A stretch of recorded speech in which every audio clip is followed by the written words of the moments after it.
It was a night like any other for Adrian Cole, or at least that's what his schedule said. The CEO of Cole Industries. It was a night like any other for Adrian Cole, or at least that's what his schedule said. The CEO of Cole Industries, the man whose name alone made headlines, had just left another suffocating charity gala. Champagne glasses, forced smiles, shallow conversations about mergers and stock prices. The world saw him as untouchable, unstoppable. But inside, Adrian felt like a hollowed-out shell. It had been exactly 3 years since his wife passed away. 3 years since he last felt the warmth of a real home. Every night, he returned to his penthouse, greeted by silence that echoed louder than any applause he'd ever received. That night, driving himself instead of letting his driver take the wheel, Adrian took the long way home.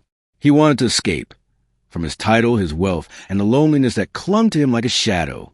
It was then he saw her. A small figure stood under a flickering street lamp on a quiet side street. She couldn't have been more than 6 years old, wearing a thin pink sweater in the freezing air. Her hands clutched something, a worn-out stuffed rabbit, missing one ear. Adrian slowed the car. She looked up at him, big brown eyes shimmering with unshed tears. And then she said it. "Can you be my daddy for one night?" Adrian's hands froze on the steering wheel. The words hit him harder than any boardroom insult or competitor's threat ever could. His heart seemed to stop, and in that second, the walls around him cracked. He stepped out of the car. What did you say?" he asked softly. She looked down at her shoes. "Just for one night. My mommy's sick. She says daddy's in heaven, but..." Her voice broke. "The other kids at school have daddies who tuck them in. I just want to know what it feels like." Adrian's throat tightened. For a moment, he couldn't speak. The truth was, he hadn't been anyone's daddy in a long time, not since his own little boy died in a tragic accident years before. He had buried that part of himself deep because it was too painful to remember. But something in this little girl's voice made him kneel down, so their eyes met. "What's your name?" "Lily." "Okay, Lily, can you show me where your mommy is?" They walked to a small, run-down apartment building just a block away. Inside, the smell of damp walls and faint medication filled the air.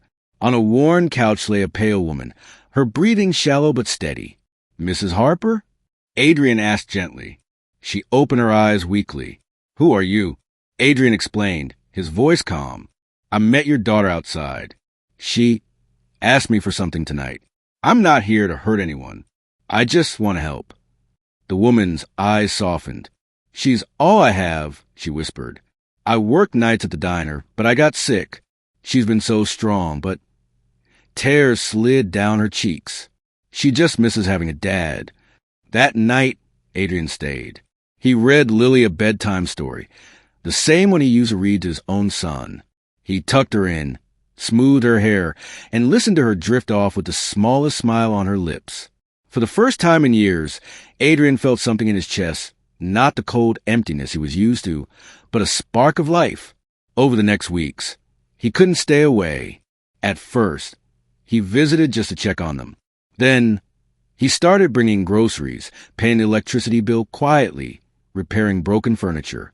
When Mrs. Harper's illness worsened, Adrian used his connections to get her the best medical care, without letting his ego or status overshadow their dignity. Lily began to run to him whenever he appeared. "Daddy Adrian," she'd shout, and he'd lift her into the air, laughter spilling into the tiny apartment like sunshine. But it wasn't all smooth. Some people questioned his motives. Tabloids spun stories about the mystery woman and child linked to the millionaire. Adrian's board warned him about getting distracted from his corporate responsibilities. And worst of all, Mrs. Harper's condition turned critical. One night, as the monitors beeped in the hospital room, she took Adrian's hand. "You've done more for us in these months than anyone in my life," she whispered. "I don't think I'll make it, Adrian. If I go, please don't let her feel alone." Adrian's eyes burned. He squeezed her hand. "I promise." Mrs. Harper passed away quietly that night. The next morning, Lily clung to Adrian, her small voice trembling. "Do I still get to have a daddy?" Adrian knelt, tears streaming down his face. "You'll have one for the rest of your life." "I promise, Lily." From that day forward, Adrian didn't just help. He became her father in every way that mattered. He took her to school, attended her recitals, and sat through every bedtime story she wanted. The penthouse, once cold and empty, now rang with the sound of laughter, tiny footsteps, and love. And Adrian, the man who thought he had everything, learned that true wealth wasn't counted in millions, but in moments. Years later, at Lily's high school graduation, she stood on stage and gave a short speech. Her voice trembled at first, but then grew strong. I lost my mom when I was little. I thought I lost everything. But then someone showed me that family isn't always the one you're born into. Sometimes it's the one that chooses you. My dad didn't just give me a home. He gave me a reason to dream. Adrian sat in the front row, tears glistening in his eyes, knowing that one small question under a street lamp had saved both their lives. In the end, the story wasn't about Millionaire who helped a little girl.